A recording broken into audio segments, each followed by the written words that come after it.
अस्सलाम वालेकुम। Pakistan drama world में आप सबका वेलकम है। कैसी तेरी खुदगर्जी के एपिसोड 26 में हम देखेंगे कि तारा अपने माँ के कमरे के बाहर काफ़ी देर तक खड़ा रहता है और उनको मुसलसल देखता रहता है।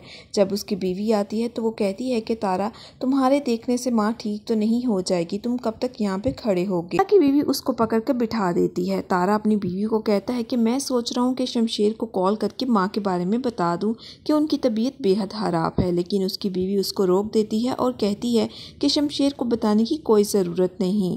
बाबा साहब पहले ही बेहद परेशान है, ये ना हो उनके आने के बाद यहाँ पे और तमाशा हो। जब माँ ठीक हो जाएगी तो तुम शमशेर को बता देना, या बाबा साहब को वो खुद ही मना लेंगी कि शमशेर को घर ले आए। फिलहाल दूसरी तरफ निदा और एहसन का निकाह हो रहा होता है और इस निकाह में सब बेहद खुश होते हैं। महक पीछे मुड़ मुड़ कर निकाह के वक्त शमशेर को देख रही होती है, लेकिन शमशेर जो है वो उस टाइम स्टेज के पास नहीं आता, पीछे करके बैठा होता है। निकाह हो जाने के बाद महक उसके पास जाती है और कहती है कि तुम आगे क्यों नहीं आए, बाबा ने भी तुम्हें बुलाया था। जिस पर शमशेर कहता है कि मैं बहुत अनकंफर्टेबल हो रहा था इसीलिए आगे नहीं आया, बस वजह ये थी कि मैं तुम्हारे बाबा के साथ नज़रें नहीं मिला पा रहा था। जिस पर महक उसे कहती है कि कोई मसला नहीं है, अब बाबा जो है फैमिली फ़ोटोज़ खिंचवाने में बिजी हैं, तुम आ जाओ आगे और मुझे अच्छा लगेगा। ये बात सुनकर शमशेर भी बेहद खुश हो जाता है। महक के जाने के बाद शमशेर तारा को फ़ोन करता है, जिस पर तारा शमशेर को बता देता है कि माँ की तबीयत बेहद ख़राब है, तुम फ़ौरन हॉस्पिटल आ जाओ। दूसरी तरफ डॉक्टर भी तारा को कहता है कि आपकी माँ की तबीयत में कोई भी सुधार नहीं आ रहा। अभी वो ये बात बाबा साहब को और तारा को बता ही रहा होता है कि एक नर्स अंदर आती है और कहती है कि मिस मैविश की पल्सेस बहुत डाउन हो रही हैं, आप फ़ौरन अंदर आ जाएं। तो सब भागकर वहाँ से चले जाते हैं। तरफ जब शमशेर को तारा बताता है कि उसकी माँ की तबीयत बेहद ख़राब है, वो फ़ौरन हॉस्पिटल आ जाए, तो वो वहाँ से भागता है और बाइक पर बैठ के हॉस्पिटल पहुँच जाता है। जब वो हॉस्पिटल पहुँचकर काउंटर की लड़की से पूछता है कि क्या यहाँ पे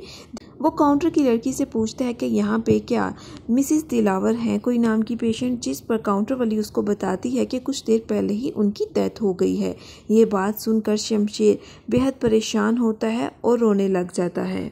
बाबा साहब तारा और तारा की बीवी डेड बॉडी लेकर घर आ जाते हैं। बाबा साहब बिल्कुल ही टूटे हुए होते हैं और महविश की डेड बॉडी को सिर्फ देखते ही रह जाते हैं। तारा आता है बाबा साहब के पास और कहता है कि बाबा साहब, माँ आखिर तक शमशेर को याद करती रहीं, अगर आपकी इजाज़त हो तो मैं शमशेर को इसके बारे में बता दूं।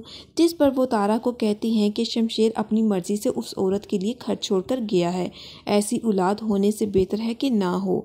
हम उसको बिल्कुल भी नहीं बताएंगे उसकी माँ मर गई है, उसकी माँ शमशेर की वजह से ही मरी है, वो उसका दुख लेकर दुनिया से चली गई। हम में से कोई भी ये उसे बात ना बताए कि उसकी माँ मर गई है, जिसने भी उसको ये बात बताई उसका मेरे साथ ताल्लुक़ ख़त्म हो जाएगा।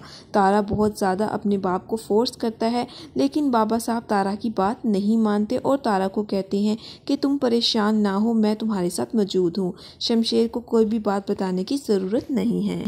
तारा की बीवी भी तारा को कहती है कि मैं तुम्हें एक बात कहना चाहती हूँ, शमशेर को मत बताना कि उसकी माँ मर गई है। जिस पे तारा उसको कहता है कि मैं तो पहले ही शमशेर को बता चुका हूँ, वो तो बस पहुँच चुका होगा। वो बाहर जाता है तो शमशेर अंदर दाखिल हो रहा होता है। तारा उसे रास्ते में ही रोक लेता है और कहता है कि बाबा साहब तुम्हें नहीं मिलने देंगे, क्योंकि बाबा साहब समझते हैं कि माँ की मौत के जिम्मेदार तुम हो। वो कहता है कि मैं देखता हूँ मुझे कौन अंदर आने से रोकता है। वो अंदर आ जाता है तो सामने ही बाबा साहब खड़े हुए होते हैं। तारा भी ये सब कुछ देख रहा होता है।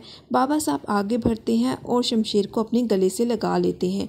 शमशेर को लगता है कि शायद उन्होंने माफ़ कर दिया, वो अपना दुख भूल गए हैं, लेकिन बाबा साहब गले इसीलिए लगाते हैं ताकि सब कुछ उसके कान में कह सकें और कोई भी तमाशा ना बने।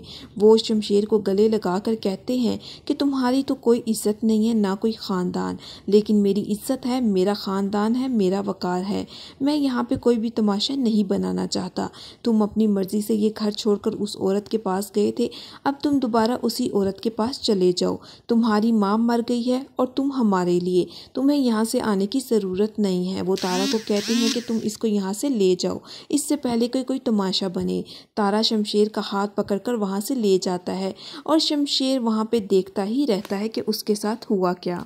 फिर दिखाया गया है कि शमशेर बाइक पे बैठकर घर वापस आ जाता है। वो नकाब पर नहीं जाता।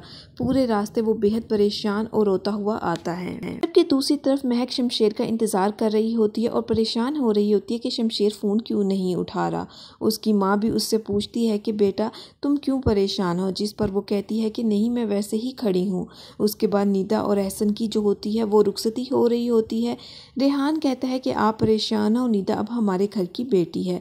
और एहसन भी उसके बाप को यकीन दिलाता है कि मैं निदा को बेहद खुश रखूंगा। महक का बाप जब महक के पास आता है तो कहता है कि बेटा तुम परेशान क्यों हो, जिस पर महक अपने बाप को कहती है कि शमशेर फ़ोन नहीं उठा रहा, पता नहीं अचानक से कहाँ पे चला गया। जिस पर उसका बाप कहता है कि कोई बात नहीं, आज की रात तुम हमारे घर रुक जाओ। जिस पर वो कहती है कि नहीं बाबा, मैंने आज ही नई जॉब ज्वाइन की है, मैं घर अकेले चली जाती हूँ।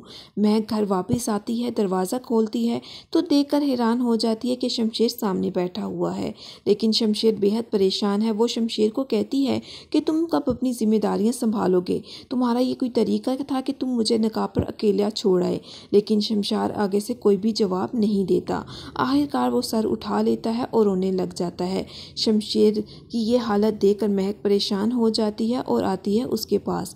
कहती है कि शमशेर क्या हुआ, तुम इतने परेशान क्यों हो। शमशेर उसे कहता है कि माँ मर गई। महक ये बात सुनकर बेहद परेशान होती है। वो कहती है कि माँ कहाँ गई।